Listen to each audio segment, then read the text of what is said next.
So, hi everyone, welcome to the lecture number 6 of reaction mechanism. I am Suryan Shukla, welcome you all. तो आज हम क्या पढ़ने वाले हैं? आज हम पढ़ेंगे रिएक्शन मैकेनिज्म में SN2 रिएक्शन के बारे में, ठीक। और हम देखेंगे कि इनको SN1 क्यों कहते हैं और SN2 को भी देखेंगे कि कैसे SN2 ये 2 डिनोट क्या करना चाहता है। SN2 में मैंने बताया नहीं था, तो आज मैं उसको भी कवर करूँगा, तो कोई भी चीज़ें छूटेगी नहीं। और ये सीरीज़ हम बेसिक से लेकर के एडवांस तक चला रहे हैं। मैंने एकदम बेसिक से चालू किया ऑर्गेनिक केमिस्ट्री को, मतलब इस रिएक्शन मैकेनिज्म की सीरीज़ को भी। और एकदम से मतलब इलेक्ट्रोफाइल, न्यूक्लियोफाइल, सॉल्वेंट सब कुछ बताते बताते अब हम रिएक्शन देख रहे हैं। तो सारे बेसिक्स ऑफ और रिएक्शन मैकेनिज्म भी हमने देखा है, और फिर हम अब रिएक्शंस के ऊपर आए हैं। तो अगर तुमको जेई मेंस से लेकर के एडवांस तक के लेवल तक पहुंचना है, और जो टॉपिक्स एडवांस्ड हो जाते हैं मतलब क्वेश्चन हार्ड हो जाते हैं, वहाँ मैं बता देता हूँ। और नीट के भी स्टूडेंट इसको रेफ़र कर सकते हैं, इस सीरीज़ को, जो भी तुम्हें रिलेवेंट लगे, मतलब तुम्हारे सिलेबस के हिसाब से जो भी तुम्हें डाउट आए तुम वीडियोस से रेफ़र कर सकते हो।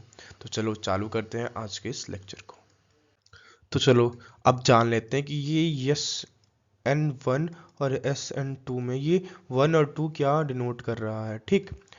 तो सबसे पहले हम SN2 पढ़ चुके हैं, तो उसके बारे में बात कर लेता हूँ। फिर SN1 को हम बेसिक से लेकर के एडवांस तक पढ़ते हैं, ठीक है। आज हम लेकिन बेसिक्स देखेंगे, इसके बाद कुछ प्रॉब्लम्स देखेंगे, बहुत प्रॉब्लम्स देखेंगे। फिर मैंने बताया ही था, जैसे SN1 SN2 पे बातें की थी, कि ये सब बेसिक रिएक्शंस ही होती हैं जो कि बहुत ज़्यादा बार होती है। तो तुम्हें अगर एक वीडियो में नहीं समझ में आ रहा तो अगला वीडियो देखते जाओ या फिर उसको रिपीट देख लो। ज़्यादा फंसे मत रहो इस बेसिक से लेक्चर्स के अंदर। तुम जो एग्जाम्पल्स होते हैं, मतलब जो रेस्ट ऑफ द रिएक्शन होती हैं, उनको देखो। जब रिएक्शंस देखोगे ना, रेस्ट रिएक्शंस, बार बार रिएक्शंस देखोगे कि ये SN2 फॉलो कर रहा है, SN1 फॉलो कर रहा है, कभी SN1 हो जाता है, SN2 हो जाता है। तो वहाँ मैं बताते जाऊँगा तो तुम्हें मोर मतलब बहुत मोस्ट इजीएस्ट टॉपिक लगने वाला है। बस तुम लेक्चर्स देख जाओ, इसमें तुम्हें तुम्हें कुछ एफर्ट डालने की ज़रूरत ही नहीं है, मैं इतना इजी बना दूंगा, ठीक। तो चलो अब 2 की बात करते हैं कि 2 आया कहाँ से। तो देखो, रेट ऑफ रिएक्शन जो होता है ना SN2 में, वो डिपेंड करता है मेरे सबस्ट्रेट कैसे निकलता है और मेरा न्यूक्लियोफाइल कैसे अटैक करता है, ये मैंने बताया था, ठीक।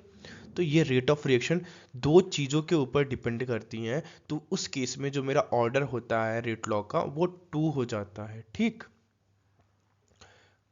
ये तुमको ऑर्डर समझ में आ गया। ये एक बात मिस हो गई थी उस SN2 की रिएक्शन की वीडियो में, ठीक। अब ये रीज़न आता है कि क्यों आपने SN में 2 लिखा हुआ है, जो हमने पीछे पढ़ा था। तो देखो, जो ट्रांजिएंट स्टेट होती है, मतलब मॉलिक्यूलरिटी का डिफिनेशन पढ़ लो। क्या होता है कि जब रिएक्शन होती है तो कितने मॉलिक्यूल मिलते हैं उस रिएक्शन को कराने के लिए, उसको हम कहते हैं मॉलिक्यूलरिटी। तो देखो, इस रिएक्शन में जो SN2 पढ़े हुए थे, उसमें जो TS होता है, वहाँ पे मेरा दो, एक न्यूक्लियोफाइल और एक मेरा जो लिविंग ग्रुप के साथ ऐड जो भी मेरा कंपाउंड था, जो भी कंपाउंड था, वो दोनों एक साथ इंटरेक्ट करते हैं। ये दोनों मॉलिक्यूल आपस में अटैक करते हैं। पहले एसोसिएशन होता है, उस एसोसिएशन से ये TS बनता है। उसी वजह से उस समय दो मॉलिक्यूल एक साथ इंटरेक्ट करते हैं, तो मॉलिक्यूलरिटी हो जाती है 2, ठीक। तो इसीलिए TS में दो मॉलिक्यूल मिलने की वजह से मॉलिक्यूलरिटी 2 हो जाती हैं, इसीलिए हम उसको SN2 रिएक्शन कहते हैं, ठीक। तो इसका रीज़न था। अभी SN1 का भी देख लेंगे कि SN1 रिएक्शन क्यों है, 1 क्यों लिखा हुआ है, ठीक है। अब चलते हैं SN1 रिएक्शन पढ़ने के लिए। अब देखो, SN1 रिएक्शन हम पढ़ने जा रहे हैं, न्यूक्लियोफिलिक सब्स्टिट्यूशन रिएक्शन, ठीक है। ये क्या होता है, हम मीडियम रखते हैं पोलर प्रोटिक, ठीक, और डाई इलेक्ट्रिक कांस्टेंट जिसका बहुत हाई रहे, ठीक। ऐसा कोई मीडियम रखते हैं, तो क्या होता है, ये अपने आप टूट जाता है पॉजिटिव, मतलब ये जब पॉजिटिव टूटेगा, प्लस ये एक्स माइनस। और जैसे ही एक्स माइनस होता है, वैसे ही इसको भी कैप्चर कर लेता है मेरा पोलर प्रोटिक, और इसको भी कैप्चर कर लेता है। अब एक एग्जांपल लेते हैं, 3 डिग्री कार्बन दिए हुए हैं और मेरा वाटर है, ठीक है। अब देखो वाटर में क्या होगा, जब जैसे ही ये पॉजिटिव बनेगा, जैसे ही ये पॉजिटिव बनेगा और ये x माइनस में टूटेगा, बस एक बार ये टूट जाए थोड़ा सा भी, पोलर प्रोटेक्ट क्योंकि डायरेक्ट कांस्टेंट ज़्यादा हो जाता है तो ये टूट जाते ही हैं, थोड़ा सा ही टूटेगा, तुरंत हाइड्रोजन बॉन्डिंग करके जो मतलब पॉजिटिव चार्ज चढ़ा था वो HHS, तो इनको सॉल्वेट कर देंगे। मैंने पोलर प्रोटिक सॉल्वेंट के बारे में तुम लोगों को बताया था बहुत प्यार से, बेसिक ऑफ रिएक्शन मैकेनिज्म वाले में, तो वो लेक्चर रेफर कर लेना जिसको ये टर्म ना समझ में आ रहा, क्योंकि सॉल्वेंट बहुत इंपॉर्टेंट होता है। सॉल्वेंट का सेपरेट लेक्चर बनाया है मैंने, तो उसको रेफर कर लेना, ठीक। सॉल्वेंट का पीछे का गेम कैसा है वो समझने के लिए। अब उसने इसको कैप्चर कर लिया और वही मेरा HO2 क्या करता है, मतलब न्यूक्लियोफाइल भी है ये एक, इसके लोन पेयर अटैक कर देते हैं इस साइट पे, तो क्या बन जाता है मेरा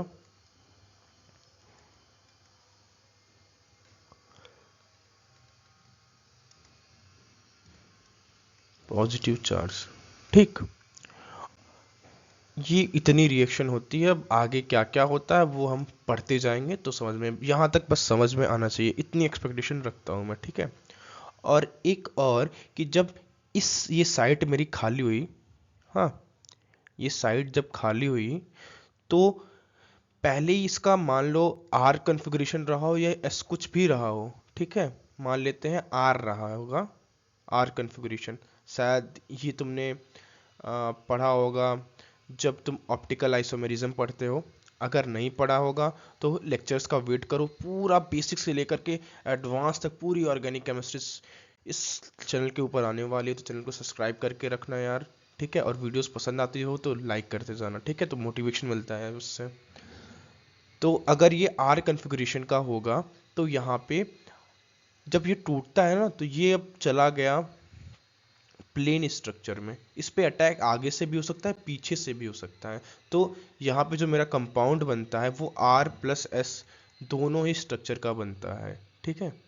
अब इसके ऊपर एग्जांपल्स भी देखते जाएंगे तो परेशान मत होना, ठीक, अगर समझ नहीं आया हो तो अभी। तो देखो अब हम एनर्जी प्रोफाइल के बारे में जानेंगे। तो देखो क्या कहा था मैंने, अगर एक बार भी मेरा ये पोलर प्रोटिक तोड़ देता है, पोलर प्रोटिक तोड़ दिया मतलब पॉजिटिव बनना, अगर ये पॉजिटिव बन गया तो कैप्चर कर लेगा मेरा सॉल्वेंट, ठीक है, इन सबको, तो रिएक्शन हो जाती है, ठीक है। यही मैंने बताया था कि रिएक्शन हो जाती है, इनको ऐसे ही कैप्चर अगर कर लेगा तो। अब देखो जो इसका टूटना है ना, ये क्लीवेज मतलब ये CX का क्लीवेज होना, टूटना, यही मेरा RDS होता है, इसका टूटना मेरा RDS होता है, यही ये RDS स्टेप होती है, ठीक। और ये पहला स्टेप ये होता है। और अब स्टेप नंबर 2 की बात कर लेते हैं। स्टेप नंबर 2 में क्या होता है, जैसे ही पॉजिटिव बना मेरा, ठीक, वैसे ही मेरे जो पोलर प्रोटिक में जो भी मेरा नेगेटिव मतलब न्यूक्लियोफाइल होता है वो करता है अटैक, ठीक है, आगे से भी पीछे से भी, मतलब दोनों तरफ से। अगर ये किसी भी कन्फिग्रेशन में हो मेरा, मान लेते हैं आर में होगा, तो जो मेरा प्रोडक्ट बनता है वो R+S दोनों में बनता है, ठीक है, R+S दोनों में बनता है।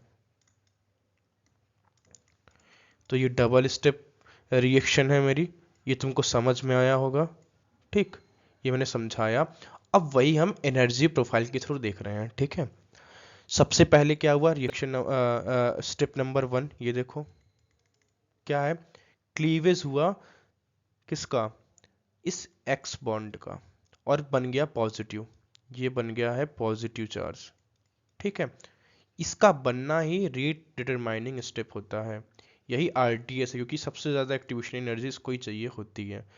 अब ये बन गया तो फिर जो न्यूक्लियोफाइल रहते हैं, सेकंड मतलब जो सेकंड स्टेप होता है, क्योंकि ये 2 स्टेप रिएक्शन है तो 2 मैक्सिमा रहेगा तुम्हें, ठीक। और इंटरमीडिएट 2 कंपाउंड्स बीच में बन रहे हैं तो वो तुम्हें 2 रिएक्शन दिख रही है कि 2 कंपाउंड्स कौन कौन से बीच में बन रहे हैं, इंटरमीडिएट्स, एक तो प्रोडक्ट ही है एक इंटरमीडिएट है, ठीक है। अब ये OH जो है वो दोनों तरफ से लग सकता है, अगर ये S में रहे या फिर R में रहे, किसी में भी रहे, यहाँ पे मुझको R+S दोनों कन्फिग्रेशन मिलने वाले हैं। ठीक, चलो आगे चलो। तो देखो अब कुछ इंपॉर्टेंट पॉइंट्स देख लेते हैं। क्या है, SN1 रिएक्शन कौन से सबस्ट्रेट देते हैं जो कि स्टेबल कार्बोकटायन फॉर्म करते हैं। वो 1 डिग्री 2 डिग्री कोई सा भी, 3 डिग्री कार्बन कोई सा भी हो सकता है। अब देखते हैं जो ये रेट ऑफ रिएक्शन कौन सा डिटरमाइन करता है, जो इलेक्ट्रॉन डोनेटिंग ग्रुप रहते हैं। अब ये कैसे आ रहा है इसकी चर्चा करते हैं। ठीक, तो जो मेरा RDS स्टेप था मैंने तुमको बताया है, कौन सा था, क्लीवेज ऑफ CX बॉन्ड, मतलब जो भी लिविंग ग्रुप है सबस्ट्रेट का जाना मेरा क्या है, RDS है। ये RDS है रिएक्शन की। तो अगर यही मेरी RDS है तो रेट किसके ऊपर डिपेंड करेगा, मेरा रेट डिपेंड करेगा सबस्ट्रेट के ऊपर। मतलब सबस्ट्रेट कौन सा है यहाँ पे, सबस्ट्रेट है यहाँ पे मेरा जो कंपाउंड, इसी को सबस्ट्रेट कहते हैं। ठीक है, तो जितने ज़्यादा यहाँ पे इलेक्ट्रॉन डोनेटिंग ग्रुप रहेंगे ना, तो जो ये पॉजिटिव चार्ज बना है वो उतना ही ज़्यादा स्टेबल होगा। इस वजह से हमें कहा जाता है जो रेट ऑफ रिएक्शन होता है वो डिपेंड करता है इलेक्ट्रॉन डोनेटिंग ग्रुप के ऊपर। और बहुत सारे अभी एग्जाम्पल और प्रॉब्लम हम इसके ऊपर करने वाले भी हैं। ठीक, और यहाँ पे कुछ एग्जाम्पल देख लेते हैं। 1 डिग्री कार्बोकटायन जहाँ पे स्टेबल होता है, देखो यहाँ पे चूंकि यहाँ पे इतना ज़्यादा स्ट्रेन हो जाता है ना, एंगल स्ट्रेन इतना ज़्यादा आ जाता है।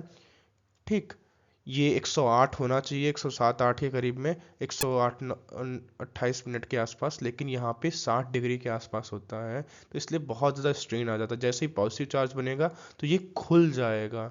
और ये कैसे ओपनिंग वगैरह होती है तो ये हम आने वाले लेक्चर्स में पढ़ने वाले हैं। ठीक है, तो परेशान मत होना ये कैसे ये बना है, क्योंकि ये टॉपिक्स अभी आने वाले हैं। अब पढ़ते हैं ये पॉजिटिव कैसे 1 डिग्री वाला स्टेबल हुआ। तो अब यहाँ पे पॉजिटिव बनेगा, जब ये क्लीवेज हो जाएगा तो जो इसका इलेक्ट्रॉन है मतलब रेजोनेंस करके लोन पेयर के साथ ये कर देगा स्टेबल। और ऐसा ही यहाँ पे भी जब ये टूटेगा तो यहाँ पॉजिटिव चार्ज बनेगा और मेरा जो फिनाइल ग्रुप है मतलब ये ग्रुप है वो रेजोनेंस करा करा करके इस पॉजिटिव को क्या कर देगा, स्टेबल कर देगा। ठीक, अब देखो GOC इसीलिए बहुत ज़्यादा इंपॉर्टेंट हो जाती है, बहुत इंपॉर्टेंट पॉइंट होता है। GOC पढ़ना बहुत ज़रूरी होता है। जब किसी भी एग्ज़ाम की तैयारी कर रहे हो तो GOC जरूर से करके जाओ। ठीक है, क्योंकि सबसे मैक्सिमम क्वेश्चन GOC से ही आते हैं। जेई एडवांस को छोड़ दो, जेई एडवांस में ज़्यादा रिएक्शन बेस्ड क्वेश्चन आते हैं। ठीक, GOC भी मैं पढ़ाऊंगा, इस जैसे ही रिएक्शन मैकेनिज्म किसी सीरीज़ में ख़त्म कर लूँगा बेसिक से लेकर के एडवांस तक, तो फिर मैं एकदम बेस से चालू करूँगा। जो भी ऑर्गेनिक केमिस्ट्री के जितने भी पार्ट है सब कुछ खत्म करते हुए जाऊंगा। ठीक है, तो चलो अब और कुछ इंपॉर्टेंट पॉइंट्स देख लेते हैं SN1 रिएक्शन के बारे में। ठीक, तो SN1 reaction process in 2 step, ये मैंने तुमको बताया है। पहले स्टेप में डिसोसिएशन होता है लिविंग ग्रुप का। ठीक, ये किसके हेल्प से, with the help of Lewis acid और पोलर सॉल्वेंट, ये तो मैं बता दिया। ठीक, और इसका RDS क्या होता है रिएक्शन का, ये मैंने तुमको बता दिया है, याद करो। RDS ऑफ रिएक्शन क्या होता है, CX का बॉन्ड टूटना, क्लीवेज ऑफ CX। ठीक है, यही होता है। तो अब क्या लिख सकते हैं हम, अगर हमें रेट लिखना हो, याद करो क्या मैंने लिखवाया है पीछे। रेट क्या हो जाएगा, रेट हो जाएगा मेरा सबस्ट्रेट के बराबर, मतलब सबस्ट्रेट जो भी होगा, और सबस्ट्रेट मैंने पीछे बताया है पिछले स्लाइड में।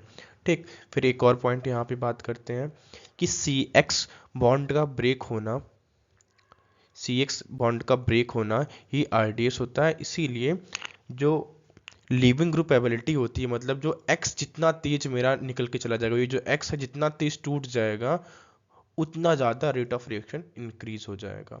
तो देखो अभी मैंने इसमें प्रॉब्लम नहीं ली है। अब हमने क्या पढ़ लिया है, हमने SN1 भी पढ़ लिया है और SN2 भी पढ़ लिया है। अब हम प्रॉब्लम करेंगे और मैं नहीं बताऊंगा कि SN1 रिएक्शन है या SN2 रिएक्शन है। ठीक है, अब हम प्रॉब्लम करते करते समझेंगे। ठीक है, क्योंकि हमने ये तो देख लिया है कि SN2 में क्या फेवरेबल, किस कंडीशन में फेवरेबल होता है, और SN1 किस में फेवरेबल होता है। तो नेक्स्ट वीडियो उसमें मैं बता सकता हूँ कि क्या है ट्रिक जिससे हम आइडेंटिफाई करेंगे कि कौन सा SN1 रिएक्शन है और कौन सा SN2 रिएक्शन है। और उसके बाद हम क्या करेंगे, हम जाएंगे प्रॉब्लम के ऊपर, ठीक है। तो इसके बाद वाले लेक्चर में ट्रिक लाने वाला हूँ कि कैसे हम पहचानते हैं कि SN1 रिएक्शन हो रहा है या SN2 रिएक्शन हो रहा है। अगर तुमको वीडियो अभी तक पसंद आई हो, अभी तक वीडियोस के साथ बने हुए हो, जो चैनल को सब्सक्राइब कर दो यार, वीडियो को लाइक कर दो, ठीक है। और इस सीरीज़ को बुकमार्क कर लेना, और ढेर सारा सपोर्ट और प्यार। और this is Suryansh Shukla signing off.